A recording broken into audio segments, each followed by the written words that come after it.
الحمدللہ الحمدللہ وکفا والصلاة والسلام علی عبادہ الذین اصطفیٰ خصوصاً علی افضلہم وخاتم النبیین محمد الامین وعلی آلہ واصحابہ اجمعین۔ اعوذ باللہ من الشیطان الرجیم، بسم اللہ الرحمن الرحیم۔ قال اللہ عز وجل فی کتابہ الکریم،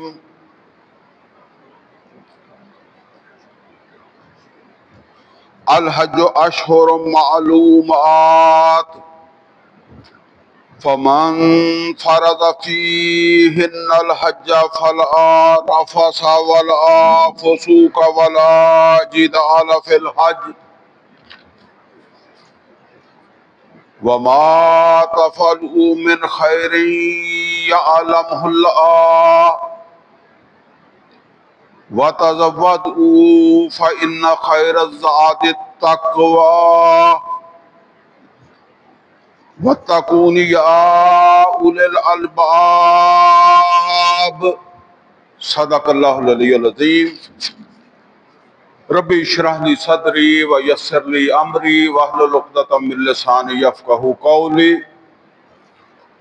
اللہم ارنا الحق حقا وارزقنا اتباعہ وارنا الباطل باطلا وارزقنا اجتنابہ، آمین یا رب العالمین۔ عزیز دوستو، اس 23ویں خطاب جمعہ کے اندر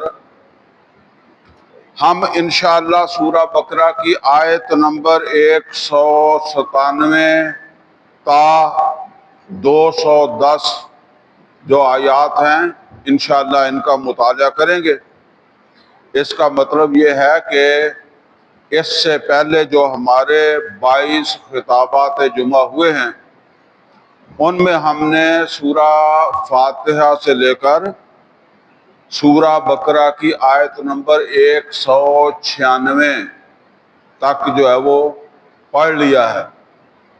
تو اب اس 23ویں خطاب جمعہ میں آیت نمبر 197 سے شروع کر رہے ہیں۔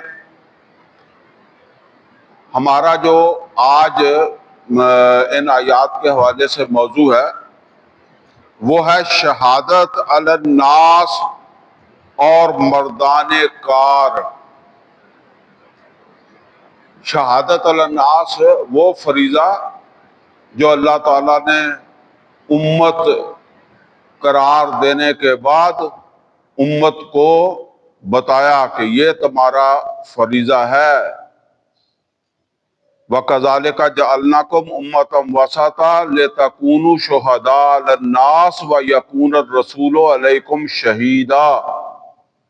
یہ شہادت علی الناس جو ہے یہ فریضہ بطور امت یہ تم نے جو ہے وہ انجام دینا ہے۔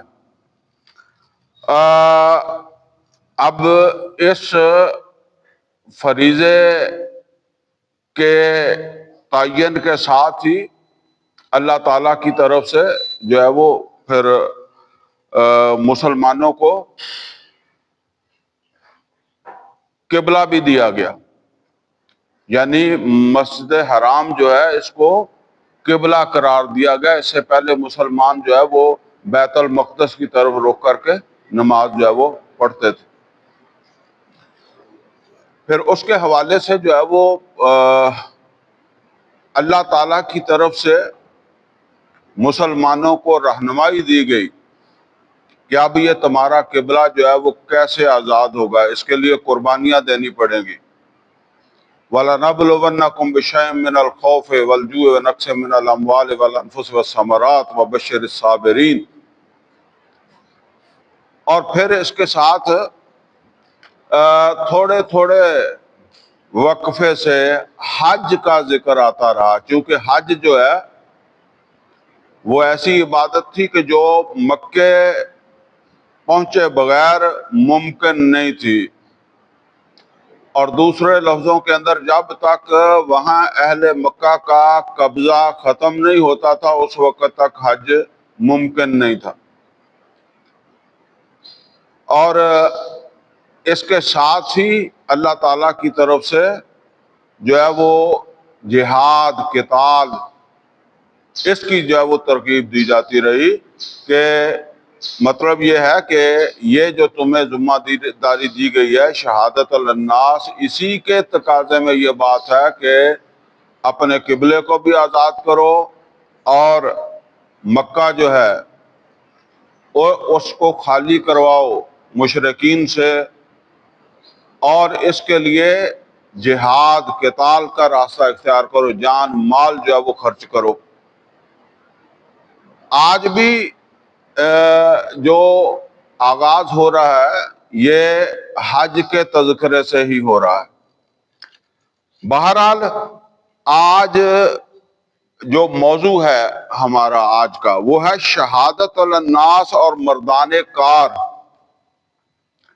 مردان کار سے مراد یہ ہے کہ یہ کام کرنے والے جو لوگ ہیں ان کی ایک پہچان ہے جو اللہ تعالیٰ نے بتائی ہے۔ کار کہتے ہیں کام کو، ہمارے وہ عام طور پر پنجابی زبان کے اندر بھی کام کار یہ دو لفظ اکٹھے ہوتے تھے کہ کوئی کام کار نہیں ہے، اور عام طور پر بعض لوگ کہہ دیتے ہیں کہ کوئی کار نہیں ہے بس ایسے ہی فارغ ہوں۔ تو مردان کار، یہاں کار سے مراد وہ کام جو اللہ نے سونپا ہے شہادت للناس کا، جس کا تقاضا یہ ہے کہ مسلمان جو ہے وہ جہاد کریں، حرم مکہ جو ہے اس کو آزاد کروائیں، اور انجام کار عرب کے اندر اللہ تعالیٰ کا دین جو ہے اس کو سربلند کریں۔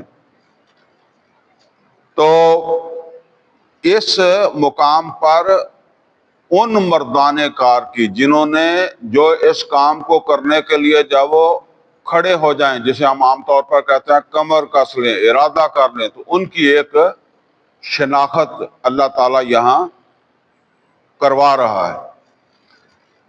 فرمایا الحج اشہر معلومات، حج کے مہینے معلوم یا معروف ہیں۔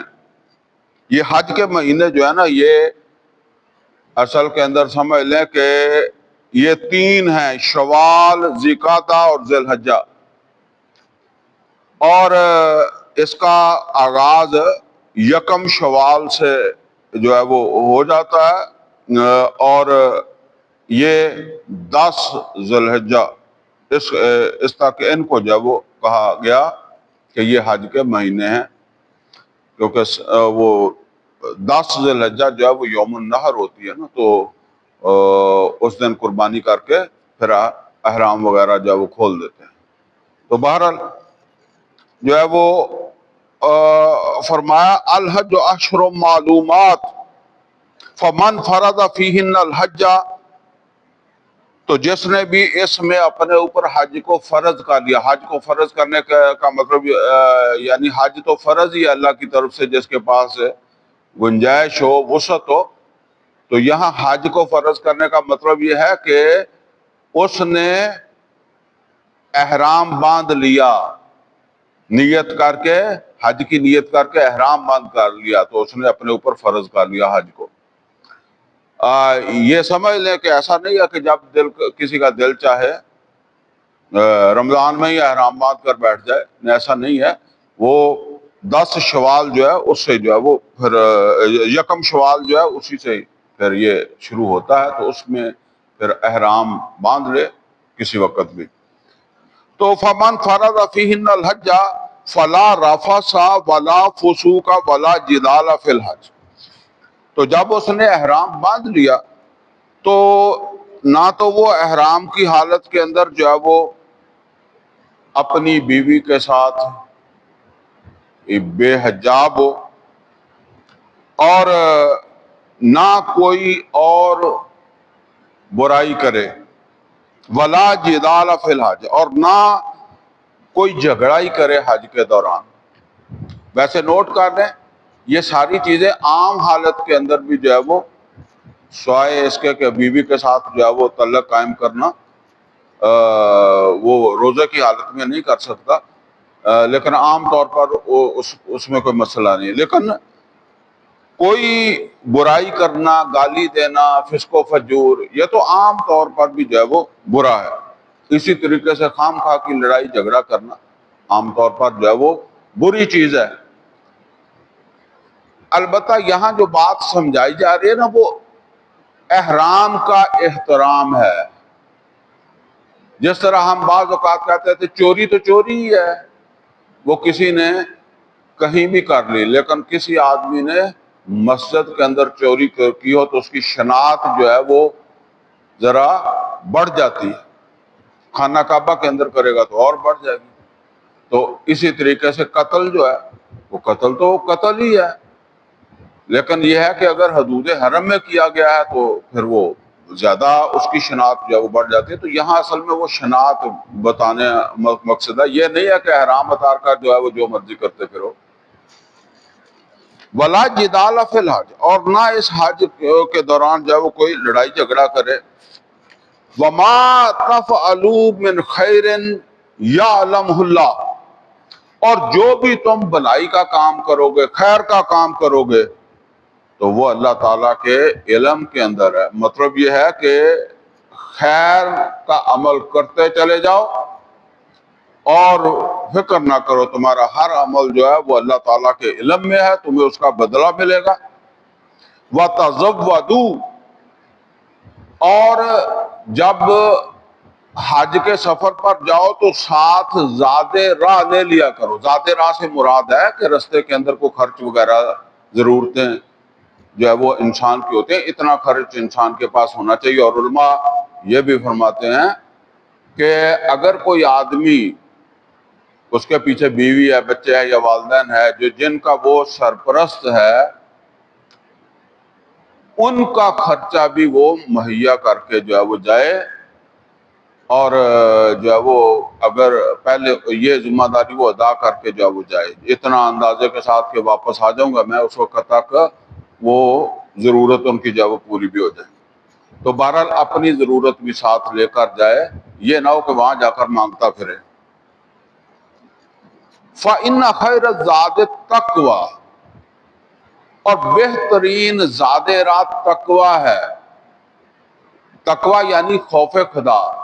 یہ تو ایک چیز ہے، ضرورت ہے، جو تم نے اپنے پاس کوئی اپنے رستے کا خرچہ جو ہے وہ اپنے پاس لے لیا ہے، لیکن اصل چیز حج جو ہے وہ اس سے نہیں ہو جائے گا کہ تمہارے پاس جو ہے وہ زاد راہ موجود ہے، یا زیادہ زاد راہ ہے یا کم زاد راہ ہے، بلکہ اصل چیز تقویٰ ہے کہ تم یہ سفر اللہ کی رضا کے لیے کر رہے ہو، اللہ کا قرب حاصل کرنے کے لیے کر رہے ہو، اللہ کی خوشنودی حاصل کرنے کے لیے کر رہے ہو۔ تو ظاہر بات ہے کہ یہ چیز تمہارے پیش نظر ہونی چاہیے، اور ظاہر بات ہے کہ یہ پیش نظر ہوگی تو پھر وہاں جا کر عبادات میں اس کا دل بھی لگے گا۔ ورنہ ہم اس طرح بھی سنتے ہیں کہ وہاں جا کر لوگ تاش بھی کھیلنے لگ جاتے ہیں، کوئی کام نہیں ہے، یا وہاں گیا تو بس اپنی واجبی سی کوئی نماز حرم کے اندر پڑھ کے آ گیا، نہیں تو اپنے ہوٹل کے کمرے کے اندر جو وہ لیٹا ہوا ہے۔ تو اس طرح بھی لوگ جو ہے وہ کرتے تھے۔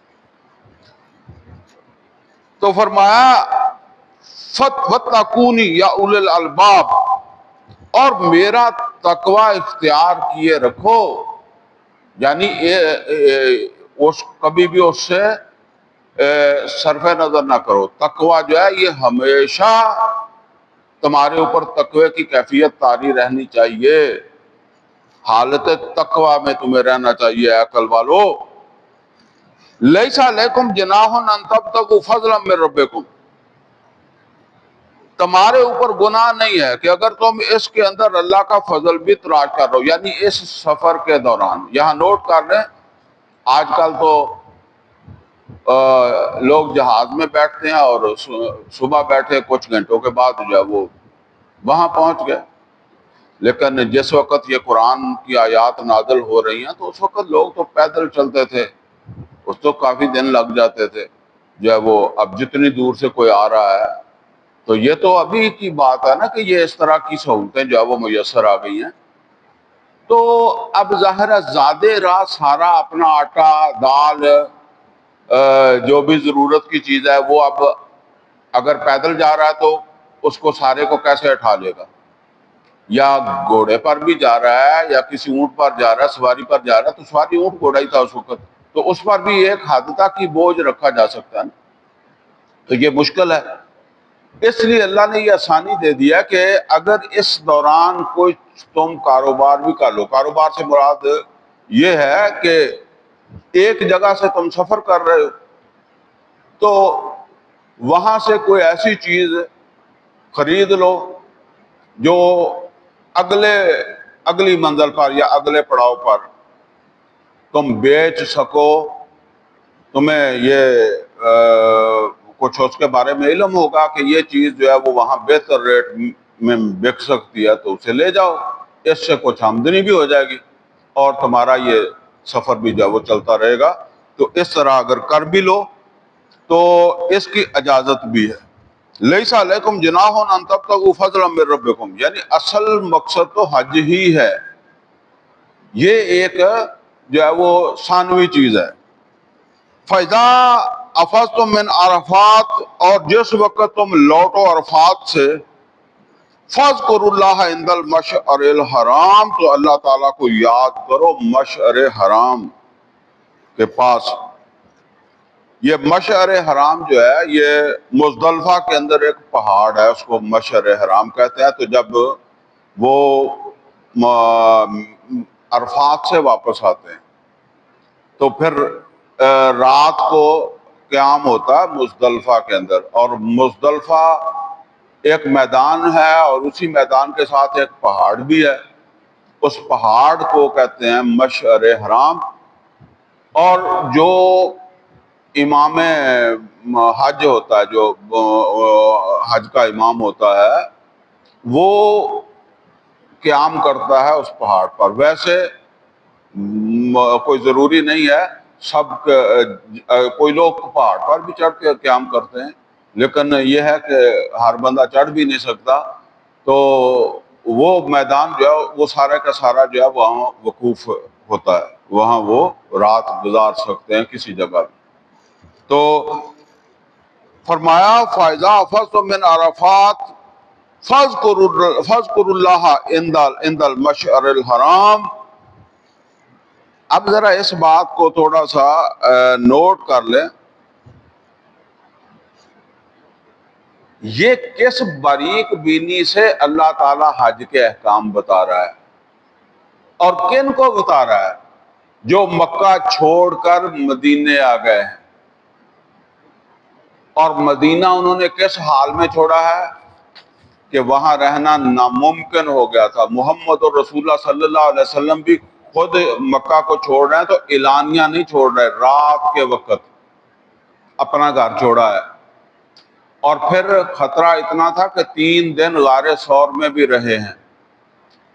اسی طرح باقی اکثر و بیشتر صحابہ، ایک عمر فاروق رضی اللہ تعالیٰ عنہ کے بارے میں آتا ہے کہ وہ اعلانیہ نکلے ہیں، ان کے ساتھ بھی لوگ لڑنے کے لیے آئے ہیں بہرحال، لیکن وہ بہرحال لڑنے والے آدمی تھے تو وہ نکل کے آ گئے. باقی سب تو یعنی اس حال میں وہاں سے آئے ہیں کہ خاموشی کے ساتھ، پردے کے ساتھ، کوئی کسی تجارت کے بہانے، کسی کام کے بہانے وہاں سے نکلا تو مدینے آ گئے. تو کیا حج بھی ایسے ہی کرنے جائیں گے کہ جی بس چھپ کر جائیں اور حج کر کے واپس آ جائیں؟ تو حج کے لیے تو پھر جو ہے وہ وہاں باقاعدہ دن میں ہی جانا پڑے گا نا، رات والی بات تو نہیں ہے. تو اگر یہ کرنا نہیں ہے تو اتنی باریک بینی سے اللہ تعالیٰ یہ باتیں کیوں بتا رہا ہے؟ پیچھے بھی ہم نے پڑھا اپنے گھروں کے دروازوں سے آ جایا کرو، پچھواڑے سے نہ آیا کرو، اور صفا مروہ کا طواف جو کیا کرو. وہ اسی طرح اب یہاں بھی یہ باتیں جو وہ آ رہی ہیں.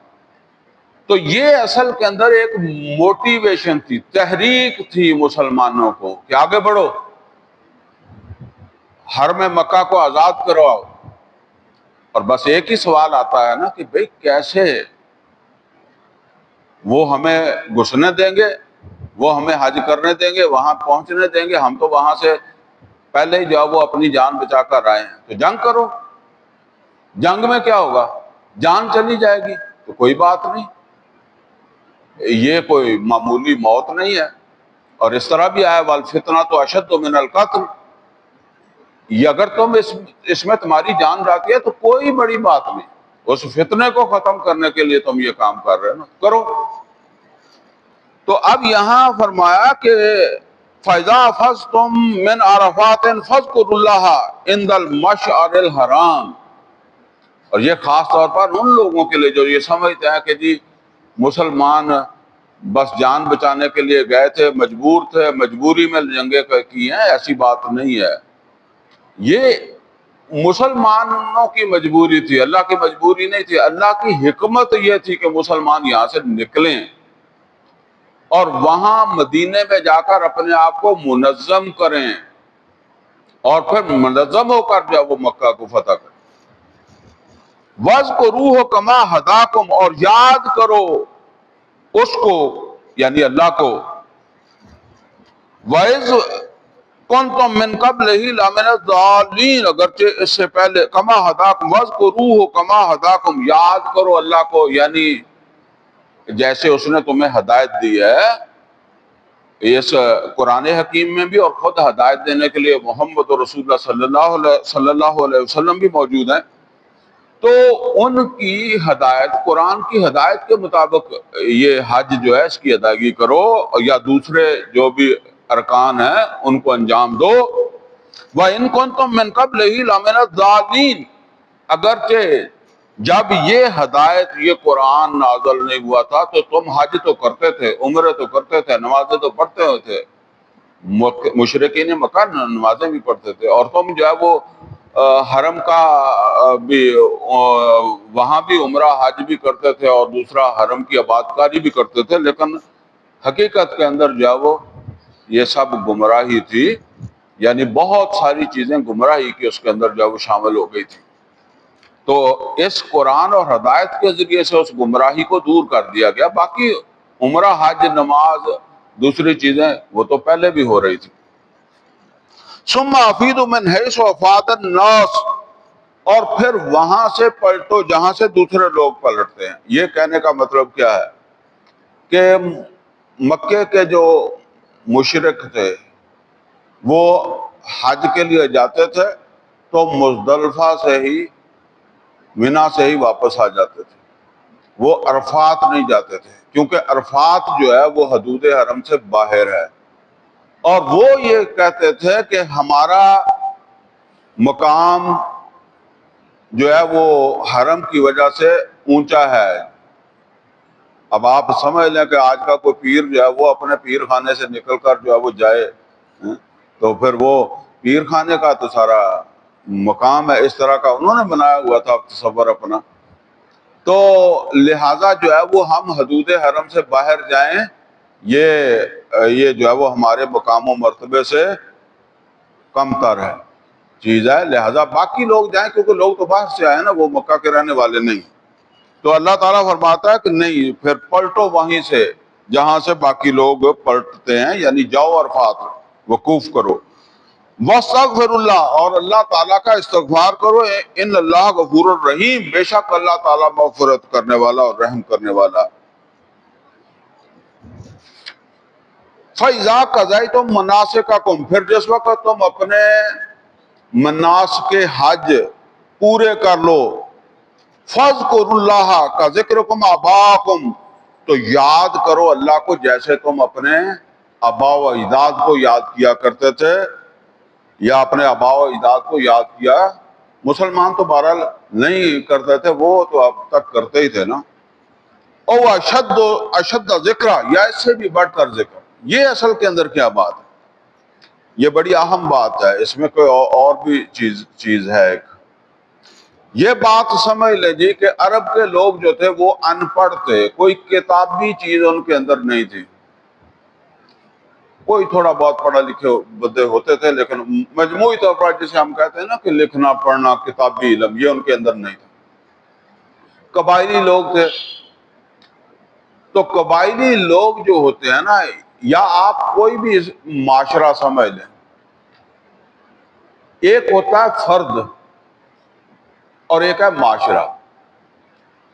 جس طرح ایک فرد جو ہے اس کے لیے حافظہ آپ سمجھتے ہیں، یادداشت، یہ یادداشت کی کتنی اہمیت ہے۔ دیکھیں ہم نے اب بالفرض میری عمر جو ہے وہ 70 سال ہے، تو اس میرے حافظے میں 70 سال کا تجربہ ہے، اور اس تجربے، یہ سارا تجربہ کیا ہے، یہ ایک ہسٹری ہے، تاریخ ہے، اور اس سے مجھے پتا ہے کہ سانپ کاٹتا ہے، آگ جلاتی ہے، یہ میرا دوست ہے، یہ میرا دشمن ہے، اور یہ چیز کھانے والی ہے، یہ چیز کھانے والی نہیں ہے، یہ زہر ہے اور یہ شوگر ہے، ٹھیک ہے نا۔ یہ میرے حافظے میں آ گئی ہے، اور میری جو زندگی گزر رہی ہے نا اس میں اس حافظے کی اہمیت سمجھ لیں کہ بالفرض کوئی حادثہ ہو جائے، حافظہ واش ہو جائے، تو اب کیا، مجھے تو سانپ کا نہیں پتا کیونکہ وہ میرے حافظے میں نہیں رہا۔ میں اسے مچھلی کوئی چیز بھی سمجھ سکتا ہوں، غیر ضرر چیز سمجھ سکتا ہوں، اور ہو سکتا ہے زہر کو میں نے، ظاہر ہے میرے تو وہ حافظے میں نہیں رہی، ظاہر ہے۔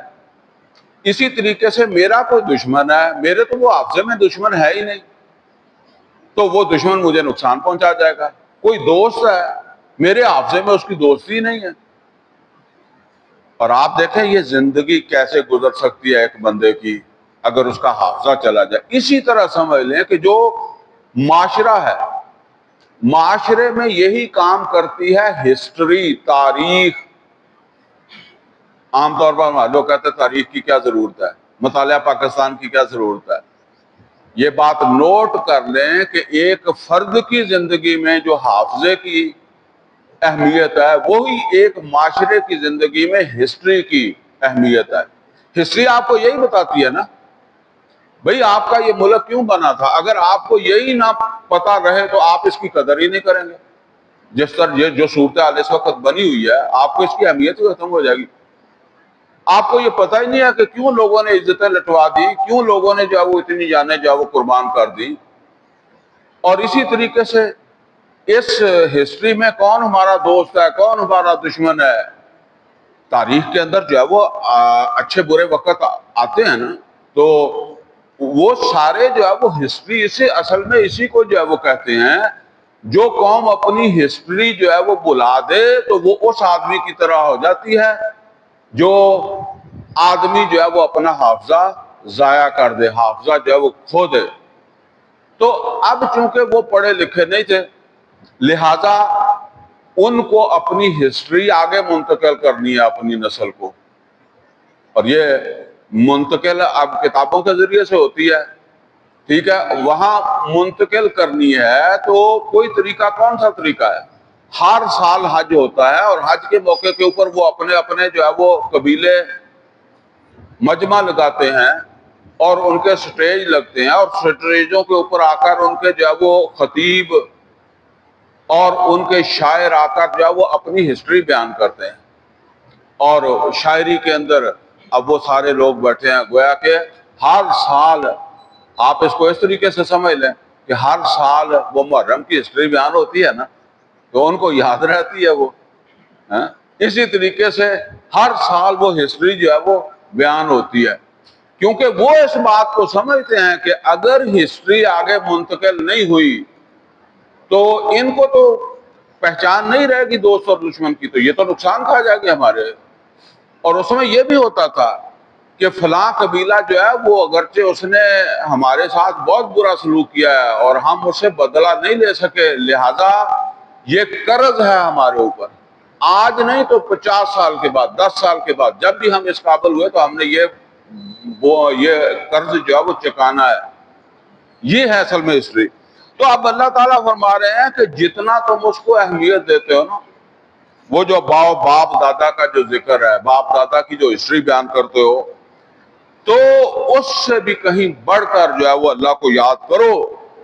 یعنی اس ہسٹری کو تم کیوں یاد کرتے ہو؟ اپنی بقا کے لیے، اپنے قبیلے کی بقا کے لیے، اور اللہ کو یاد رکھو گے تو تمہاری اب بقا جو ہے، ایمان کے بعد جو بقا کا تصور ہے وہ اللہ کے ساتھ، اللہ کے ساتھ ہے۔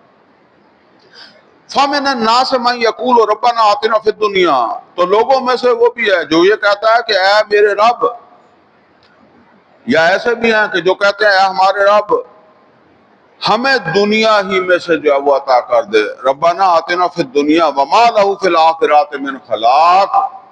اب اللہ فرماتا ہے کہ اس کا آخرت میں کوئی حصہ نہیں ہے۔ یہ ہے اصل میں وہ چیز جو ہمارا موضوع ہے نا، یہ اللہ تعالیٰ وہ مردان کار جو ہے نا ان کی تربیت کے لیے یہ ساری چیزیں جو وہ بیان ہو رہی ہیں، ان کا کردار سازی کے لیے یہ چیزیں بیان ہو رہی ہیں، یا ان کا نقطہ نظر جو ہے، ان کی سوچ فکر جو ہے اس کو سیدھا کرنے کے لیے جو ہے وہ یہ چیزیں بیان ہو رہی ہیں۔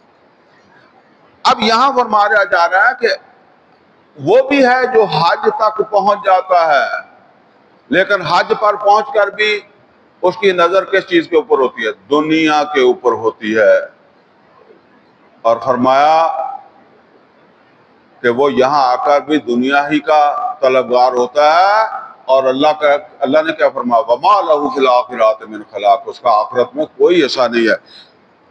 فَمِنَ النَّاسِ مَن يَقُولُ، تو ان میں لوگوں میں سے وہ بھی ہے جو یہ کہتا ہے یا جو یہ کہتے ہیں رَبَّنَا آتِنَا فِي الدُّنْيَا، اے ہمارے رب ہمیں دنیا میں سے دے دے، وَمَا لَهُ فِي الْآخِرَاتِ مِنْ خَلَاقٍ، اس کا آخرت میں کوئی حصہ نہیں۔ یہ بہت اہم چیز ہے، اس کو نوٹ کر لیں۔ یہ بات سمجھ لیں جی کہ ہماری جو یہ دنیا کی زندگی ہے، اس کے دنیا کی زندگی نہیں، زندگی بلکہ کہہ لیں، دنیا تو کہہ دیا تو وہ دنیا لگ گئی نا اس کے ساتھ۔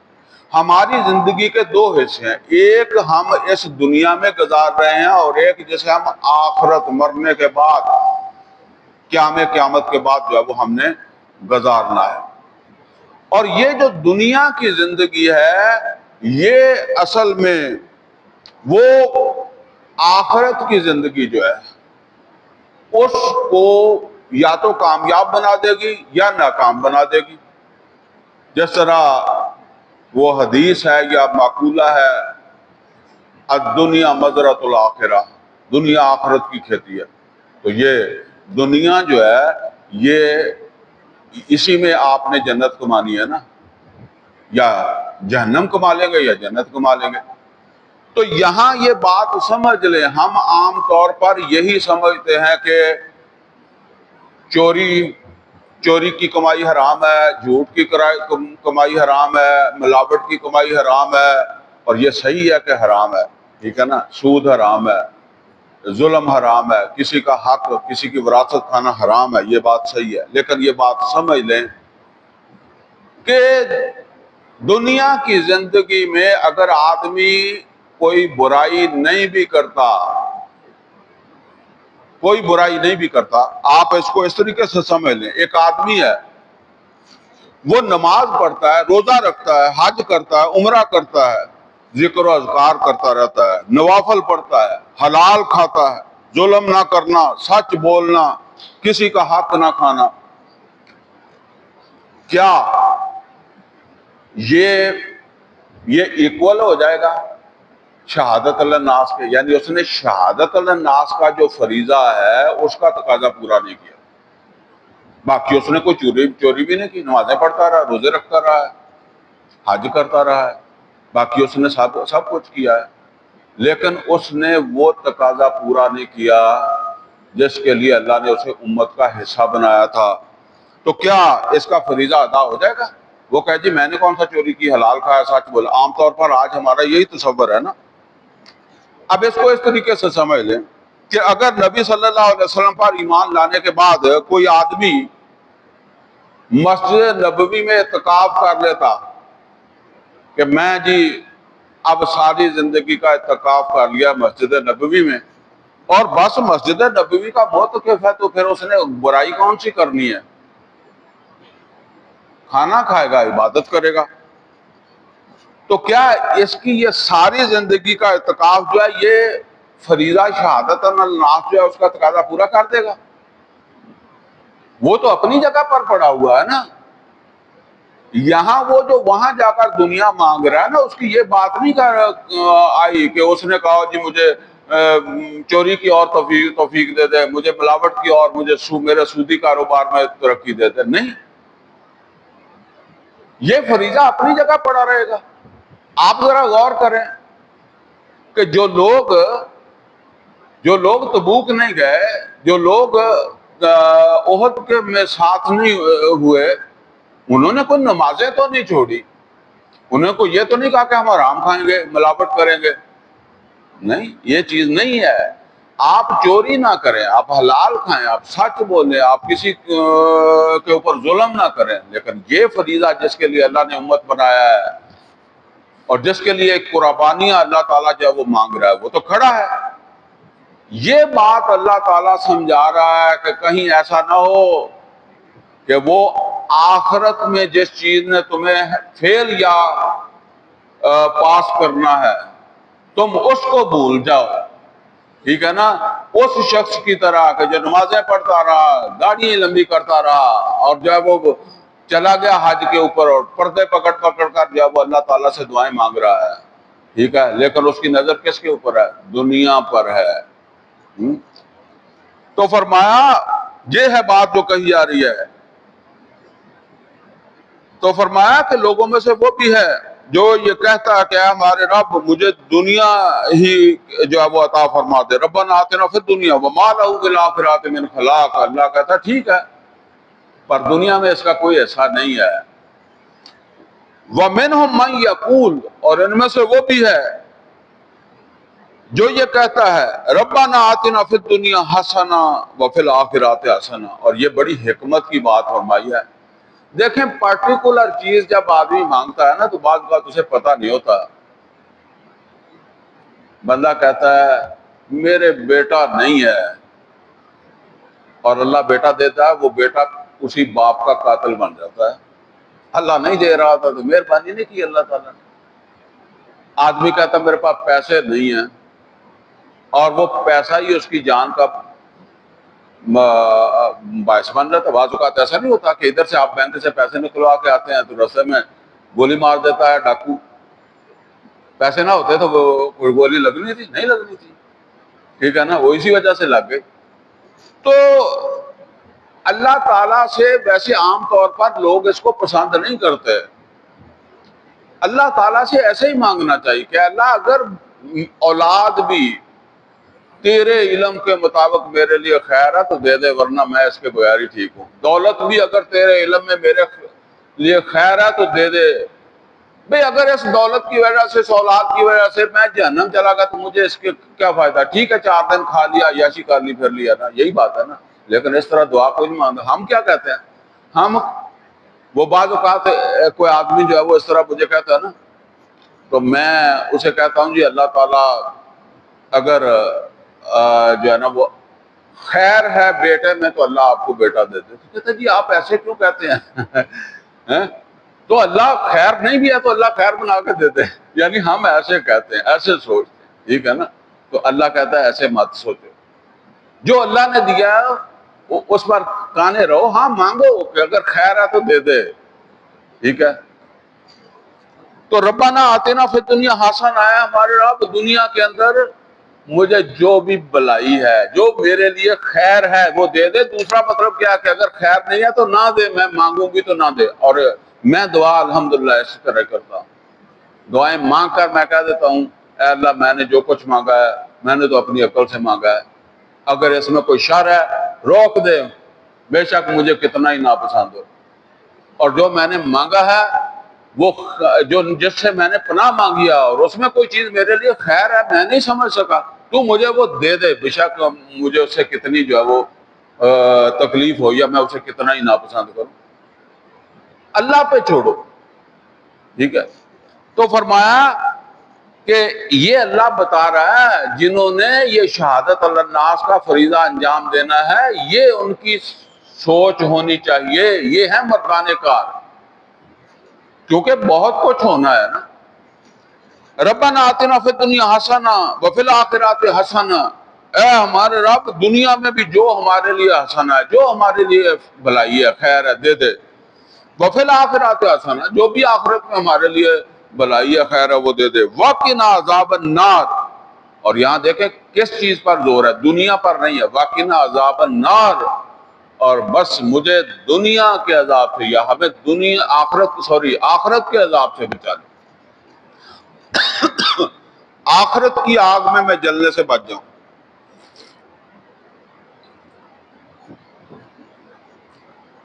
اولئک لہم نصیب مما کسبوا، اللہ تعالیٰ فرما رہا ہے کہ ان کا نصیب، ان کا حصہ وہی ہوگا جنہوں نے کمایا۔ یعنی کوئی میرا دعا مانگ کے نہ بیٹھ جائے، پھر اگر وہ اپنی آخرت جو ہے وہ بنانا چاہتا تو آخرت کے لیے کام بھی کرے، کسب کرے، محنت کرے۔ واللہ سریع الحساب، اور جلدی کر لو، یعنی جلدی عمل کر لو، محنت کر لو آخرت کو بہتر بنانے کی، بہت جلدی حساب کا وقت آ رہا ہے۔ وَاذْكُرُوا اللَّهَ فِي أَيَّامٍ مَّعْدُودَاتٍ، اور یاد کرو اللہ تعالیٰ کو ان چند دنوں میں، یہ جو حج کے دن ہیں جو ہے وہ اس کے اندر اللہ کو یاد کرو۔ فَمَن تَعَجَّلَ فِي يَوْمَيْنِ فَلَا إِثْمَ عَلَيْهِ، تو جس نے بھی عجلت کی اور 2 دن میں ہی جو ہے وہ واپس آ گیا تو کوئی گناہ اس پر بھی نہیں ہے۔ یہ سن 10 ذی الحجہ کو ہوتا ہے نا یوم النحر، تو بڑے شیطان کو کنکریاں صرف مارتے ہیں، باقی پھر 3 دن ہوتے ہیں، 11، 12 اور 13، اور اس میں تینوں شیطانوں کو کنکریاں مارنی ہوتی ہیں۔ البتہ 2 دن مار کے اگر مغرب سے پہلے پہلے آپ نکل آئیں تو کوئی بات نہیں، ٹھیک ہے نا، وہ تیسرا دن ضروری نہیں ہے، البتہ اگر تیسرا دن بھی لگانا چاہیں تو لگا لیں۔ یہ بات اللہ فرما رہا ہے کہ جو 2 دن میں واپس آ گیا تو کوئی مسئلہ نہیں۔ ومن تاخر، جس نے تاخیر کی، تیسرا دن بھی وہاں ٹھہرا رہا مینا میں، فلا اسم علیہ، تو اس کے اوپر کوئی گناہ نہیں ہے۔ لمن اتقی، البتہ فیصلہ کون چیز یہ ہوگی 2 دن یا 3 دن میں کہ تقوی کس کے پاس زیادہ تھا، ٹھیک ہے نا۔ ہو سکتا ہے 2 دن والا تقوی کے ساتھ تھا اور دوسرا جو ہے وہ بغیر تقوی کے 3 دن جو ہے وہ ٹھہرا رہا، تو وہ 2 دن والا آگے نکل جائے گا۔ تو اصل چیز تقوی ہے۔ واتقوا اللہ، لہذا اللہ کا تقوی تھامے رکھو۔ وَاعْلَمُوا أَنَّكُمْ إِلَيْهِ تُحْشَرُونَ، اور یہ بات جان رہو کہ تم نے اس کے پاس جمع ہونا ہے، وہاں تقوی کی بنیاد کے اوپر جو تم نے عمل کیا تھا اسی کا بدلہ ملنا ہے۔ وَمِنَ النَّاسِ مَن يُعْجِبُكَ قَوْلُهُ فِي الْحَيَاةِ الدُّنْيَا، اور لوگوں میں سے وہ بھی ہے کہ جس کی بات ہے آپ کو بڑی خوش کن لگتی ہے۔ اب یہ اللہ تعالیٰ فرما رہا ہے کہ لوگوں میں سے، اب اصل کے اندر آگے جہاد میں جانا ہے نا، تو اللہ تعالیٰ ایک طرف تو وہ مسلمان جو ہیں ان کو یہ بتا رہا ہے کہ ان کی نظر آخرت پر ہونی چاہیے، دنیا جو ہے اس کو وہ ایک ذریعہ ہے، یہ نہیں ہے کہ دنیا جو ہے وہ آپ بالکل اس کو چھوڑ دیں گے۔ ابراہیم علیہ السلام جو ہے انہوں نے بھی اپنے اولاد کے لیے رزق اور امن مانگا تھا نا، اور وہ قرآن کریم کے اندر ہے نا کہ انہوں نے اللہ تعالیٰ سے کہا رب اجعل ھذا بلدا آمنا وارزق اہلہ من الثمرات۔ یہ زندگی ہے، یہ کھانے پینے کے ساتھ چلے گی، البتہ یہ ہے کہ یہ اس کے ذریعے آخرت کو جو ہے وہ بہتر بنانا ہے۔ تو اب یہاں یہ بتایا جا رہا ہے کہ بعض ایمان لانے کے بعد وہ لوگ بھی ہوتے ہیں کہ جو حقیقت کے اندر جن میں نفاق ہوتا ہے، بڑھ چڑھ کر باتیں کرتے ہیں، نفاق ہوتا ہے، تو بتایا جا رہا ہے کہ ان کو بھی پہچاننا ہے۔ اب یہ باتیں اللہ نے بتائی ہیں نا کہ، اور وہ ظاہر کب ہوئی ہیں؟ احد میں جو 350 بڑی بڑی باتیں کرنے والے واپس آ گئے، پھر کئی بڑی باتیں کرنے والے جو ہے وہ تبوک کے موقع پر، خندق کے موقع پر بھی ظاہر ہو گئے۔ تو فرمایا کہ وَمِنَ النَّاسِ مَن يُعْجِبُكَ قَوْلُهُ فِي الْحَيَاةِ الدُّنْيَا، اور لوگوں میں سے وہ بھی ہے جس کی بات آپ کو بڑا تعجب میں مبتلا کرتی، يُعْجِبُكَ، آپ کو تعجب میں مبتلا ہو جاتی ہے۔ آدمی تو ظاہر ہے باتیں سنتا ہے نا، تو باتیں تو بڑی بڑی کرتے ہیں۔ وَيَشْهَدُ اللَّهُ عَلَىٰ مَا فِي قَلْبِهِ، اور اپنے دل کی کیفیت پر اللہ کو گواہ بنا لیتا ہے۔ اللہ جانتا ہے جی میرے اندر کتنا ایمان ہے، وقت آیا تو میں کیا کر جاؤں گا، کیا قربانی دے دوں گا۔ فرمایا وَهُوَ أَلَدُّ الْخِصَامِ، وہ مخاصمت رکھنے والا ہے، مخالفت گروہ کا آدمی ہے۔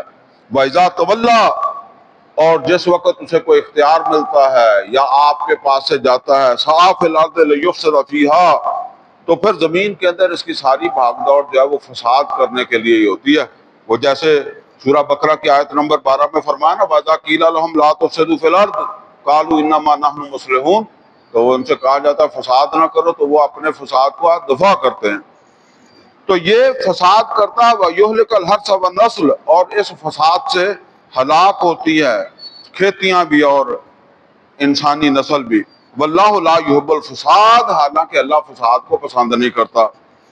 وَإِذَا قِيلَ لَهُ اتَّقِ اللَّهَ، اور جب اسے کہا جاتا ہے کہ اللہ کا تقوی اختیار کرو، اللہ تعالیٰ سے جب وہ ڈرو، أَخَذَتْهُ الْعِزَّةُ بِالْإِثْمِ، تو پھر اسے عزت نفس پکڑ لیتی ہے، یعنی پھر وہ عزت نفس کی وجہ سے اپنی غلطی ماننے کے لیے تیار نہیں ہوتی۔ یہ بھی بہت بڑی انسان کی کمی ہوتی ہے کہ اپنی غلطی نہیں ماننی، ٹھیک ہے نا، ڈیٹ کی طرح پھر اس کی وکالت کرتے رہنا۔ فحسبہ جہنم، تو پھر اس کے لیے جہنم کافی ہے۔ اللہ معافی دے دیتا ہے اگر انسان جو ہے وہ توبہ کر لے، اپنی غلطی کو تسلیم کر لے۔ وَلَبِئْسَ الْمِہَادُ، اور ان کا ٹھکانہ بہت برا ہے ایسے لوگوں کا۔ بے شک یہ ایمان لا کر آ گئے ہیں نا، وہ جیسے وہاں بھی آیا نا وَمِنَ النَّاسِ مَن يَقُولُ آمَنَّا بِاللَّهِ وَبِالْيَوْمِ الْآخِرِ وَمَا هُم بِمُؤْمِنِينَ، اسی کے آگے جا کر فرمایا اذا قیل لهم لا تفسدوا في الارض قالوا انما نحن مصلحون۔ تو اسی طرح یہ بھی ایسے بھی لوگ آ جائیں گے اے محمد صلی اللہ علیہ وسلم آپ کے ساتھ، وہ بھی کھڑے ہو جائیں گے، لیکن ان کو ان کی پہچان کرنی ہے، باتیں بڑی بڑی کریں گے اور اصل کام کے لیے زیرو ہوں گے، جیسے دوسرے لفظوں میں کہتے ہیں۔ تو فرمایا ایک طرف تو یہ ہے جو بڑی بڑی باتیں کرنے والے ہیں، دوسری طرف کیا ہے وَمِنَ النَّاسِ مَن يَشْرِي نَفْسَهُ ابْتِغَاءَ مَرْضَاتِ اللَّهِ، اور لوگوں میں سے وہ بھی ہے کہ جنہوں نے اپنا آپ کو بیچ دیا اللہ کی رضا کی خاطر۔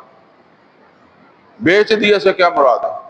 بیچ دیے سے مراد ہے کہ نماز روزہ پڑھتے ہیں، نماز روزہ حج زکوٰۃ اعتکاف، اور وہی جو پہلے بات آیا کہ یہ کرتے ہیں، یہ انہوں نے بیچ دیا؟ نہیں۔ سورہ توبہ کی آیت نمبر جو ہے وہ 111 کے اندر جو فرمایا نا ان اللہ اشتری من المؤمنین، انہوں نے بیچا ہے، انہوں نے بیچا ہے۔ وہ جو تبوک گئے تھے انہوں نے بیچا تھا، وہ جو تبوک نہیں گئے بس نمازیں ہی پڑھتے رہ گئے انہوں نے نہیں بیچا تھا۔ ان اللہ اشتری من المؤمنین انفسهم واموالهم بان لهم الجنہ، اگر ان کو بھی وہی جنت ملے اور وہ جو بیٹھے رہے گھر میں ان کو بھی وہی جنت ملے تو پھر کیا پھر کوئی فرق بنتا ہے؟ فرمایا وَمِنَ النَّاسِ مَن يَشْرِي نَفْسَهُ ابْتِغَاءَ مَرْضَاتِ اللَّهِ، لوگوں میں سے وہ بھی ہیں کہ جنہوں نے اپنے آپ کو بیچ دیا اللہ کی رضا کی خاطر، جان مال کی قربانی دے کر اللہ کی رضا حاصل کرنے میں لگے ہوئے ہیں۔ واللہ رؤوف بالعباد، اللہ بھی اپنے ان بندوں کے حق میں بہت رؤوف ہے، بہت مہربان ہے۔ یا ایھا الذین آمنوا ادخلوا فی السلم کافہ، اے ایمان والو پورے کے پورے اسلام کے اندر داخل ہو جاؤ، یعنی یہ کچھ چیزیں اختیار نہ کرو، کچھ چیزیں اختیار کرو اور کچھ کو چھوڑ دو۔ جو بالعموم آج ہم نماز روزہ وغیرہ تو کرتے ہیں، لیکن دین کے جو دوسرے تقاضے ہیں وہ سورہ بقرہ ہی کی 85 نمبر آیت میں فرمایا فَتُؤْمِنُونَ بِبَعْضِ الْكِتَابِ وَتَكْفُرُونَ بِبَعْضٍ فَمَا جَزَاءُ مَن يَفْعَلُ ذَلِكَ مِنكُمْ إِلَّا خِزْيٌ فِي الْحَيَاةِ الدُّنْيَا وَيَوْمَ الْقِيَامَةِ يُرَدُّونَ إِلَىٰ أَشَدِّ الْعَذَابِ وَمَا اللَّهُ بِغَافِلٍ عَمَّا تَعْمَلُونَ۔ اس طرح کے آدمی کے لیے تو اللہ کہتا ہے کہ دنیا کے اندر بھی رسوائی ہے اور آخرت میں بھی رسوائی ہے۔ یا ایھا الذین آمنوا ادخلوا فی السلم کافہ، اے ایمان والو پورے کے پورے اسلام کے اندر داخل ہو۔ اب مدینے میں بیٹھے ہوئے مسلمان ہیں، وہ نمازیں تو پڑھتے ہیں، مسجد آباد کی ہوئی ہے، لیکن اب ساتھ تمہیں حج کا حکم دے دیا گیا ہے، حرم کی آزادی کا تمہیں کہا گیا ہے، مکے کو آزاد کروانے کا کہا گیا ہے۔ یہ سب احکامات ہیں جن کے اوپر جو وہ عمل کرنا ہے۔ وَلَا تَتَّبِعُوا خُطُوَاتِ الشَّیطان یا ایھا الذین آمنوا ادخلوا فی السلم کافہ، اے ایمان والو پورے کے پورے اسلام کے اندر داخل ہو جاؤ، اللہ تعالیٰ کے تمام احکامات جو ہیں ان کو مانو۔ وَلَا تَتَّبِعُوا خُطُوَاتِ الشَّیطان، اور شیطان کے نقش قدم کے اوپر نہ چلو، إِنَّهُ لَکُمْ عَدُوٌّ مُبِینٌ، اور یہ بات جان لو شیطان تمہارا دشمن ہے، کھلا دشمن ہے۔ وہ تمہیں کسی نہ کسی بات پر مطمئن کر لے گا، حج پر مطمئن کر لے گا، داڑھی پر مطمئن کر لے گا، حلال کھانے پر مطمئن کر لے گا، روزے پر کر لے گا، نماز پر کر لے گا، نفلوں پر تہجد پر کر لے گا، کسی نہ کسی جگہ تمہیں مطمئن کرنے کی کوشش کرے گا۔ وہ لازمی نہیں تمہیں حرام کھلائے کر ہی جا وہ تمہیں جہنم میں لے کر جائے گا، تمہیں اس طرح کرے گا کہ آدھی بندگی، ادھوری بندگی، اس پہ مطمئن کر دے گا تمہیں۔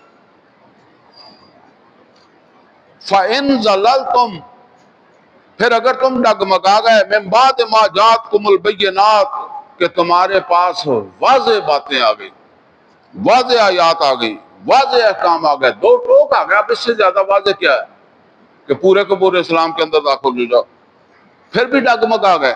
فَاعْلَمُوا أَنَّ اللَّهَ عَزِيزٌ حَكِيمٌ، تو پھر جان لو اگر اللہ نے سزا نہیں دی تو پھر وہ عزیز اور حکیم ہے، سزا تو وہ دے سکتا ہے لیکن اس کی حکمت میں ابھی تمہیں سزا دینی نہیں ہے، ابھی گرفت کرنی نہیں ہے، کر لے گا۔